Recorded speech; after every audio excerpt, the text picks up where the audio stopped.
Hey everyone, Mr. Sujano here, your source for gaming, tech, emulation, and open source news. Let's get started. Alright, we'll kick things off with some pretty big news. It appears that Marvel vs. Capcom 2 on the PlayStation 3 is now online via RPCS3. Now this is done via RPCSN, and if you wanted to see RPCSN's compatibility list, I'll drop a link to it in the description below, and I do recommend checking it out.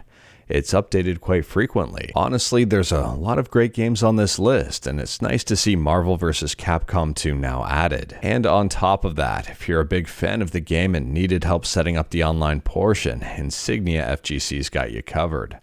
I'll drop a link to the Discord in the description below, and feel free to check it out.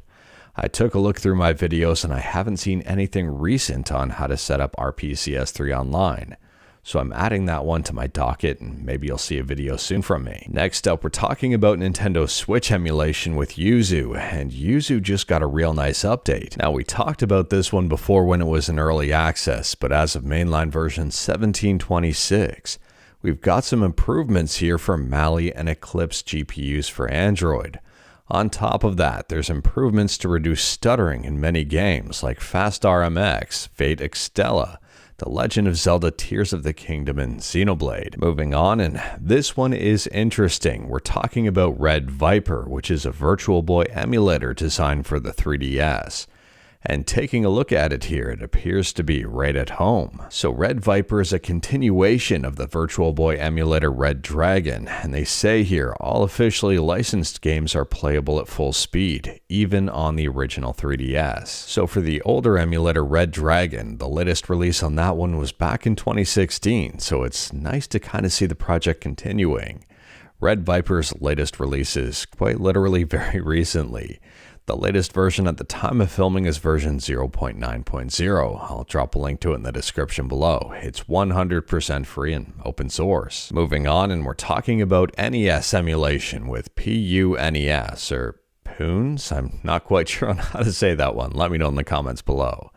Anyways, this one just got a brand new update. At the time of filming, version 0.111 is the latest update, and this update is pretty big. They've rewritten a whole bunch of stuff here, including all mappers. They've rewritten the VRAM, the FDS support. They've also rewritten the format and management of save states. They've rewritten the NSF player and a whole bunch more. They've also added in a whole bunch of stuff here, including a screen icon that shows when fast forward is active. We've got new video filters, and there's a whole bunch of bug fixes. Next up, we're talking about IBM System PC Emulator 86box, and 86box just released version 4.1. February's update is pretty big. We've got a bunch of bug fixes, some new working hardware like these network cards, including the RTL 8139C+. There's support for a whole bunch of new video cards, including the Matrox Millennium, Mystique, and Millennium 2. And no surprise, there's been support for a whole bunch of new machines added. I'll drop a link to this release in the description below, and feel free to check it out. Next up, we're talking about something brand new, a brand new release from DiscCheckEmu. This is a tool designed to emulate disk checks found in many disk-based games and software without the need for physical media. They do point out, please note that DiscCheckEmu works only for games and software that employ standard disk checks.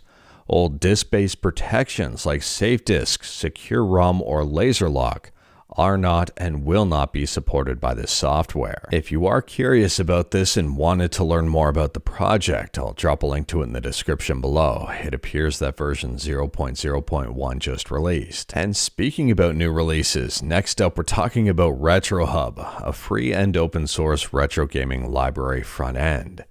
And RetroHub just got a brand new update. So with this new version, there's a couple of changes, some bug fixes, and a brand new feature. The brand new feature I think is a big one for this, and that's adding support for retro achievements. I think RetroHub is pretty neat, and I'm glad to see it getting improvements. And for those who may not be aware, RetroHub leverages Godot. Next up, we're talking about Windows emulation on Android with Cassia, and I've got an update for you. So Mark, one of the lead developers, says he just got Termix X11 support to work. and they appear to be working with GameScope as their compositor. If I am not mistaken, GameScope is currently used on the Steam Deck. I'm glad to see Cassia making progress, I'm glad to see the developers sharing updates, and I can't wait to see what they do next. At this point in time, there is no official release date for Cassia. There's no official APK out there. You're gonna have to be patient. Next up, we're talking about the Atari 2600, and this one is a little bit wild. I don't know why you'd want to do this, but the end result is pretty awesome. You can apparently play full-length movies from an Atari 2600 cartridge. There's already pre-assembled cartridges available for purchase, although they do say they're currently out of stock. They're priced at a very reasonable $25, and they work with a micro SD card. The project is also up on GitHub, and I'll drop a link to it in the description below. I'd argue the end result in quality in terms of the movie is not that great, but again, it's the Atari 2600. I think this is a pretty impressive feat. Let me know your thoughts about it in the comments below. Next up, we're quickly talking about the brand new, yet to be released Sims game, which is codenamed Project Rene. And DSO Gaming is reporting that the Sims 5 pre-release PC build has been leaked online. If I'm not mistaken here, this game was incorporating De Novo in it. And if I'm also not mistaken, this game was supposed to be free to play. If you are curious about this one, I'll drop a link to the article in the description below and feel free to check it out. They don't have a firm release date just yet for this new Sims game. And I'm very surprised to see that the PC early build has already been leaked. And last up here, we're talking about a very rare and obscure arcade game, Operation Tiger's Second Mission. And Video Game Esoterica has reported that this game has been found and dumped.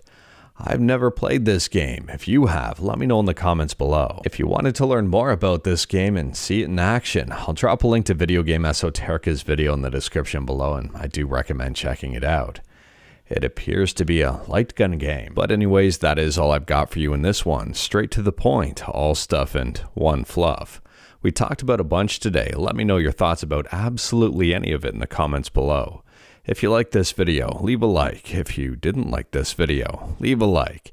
Hit that subscribe button, check out my other videos. Don't tempt fate, save your state.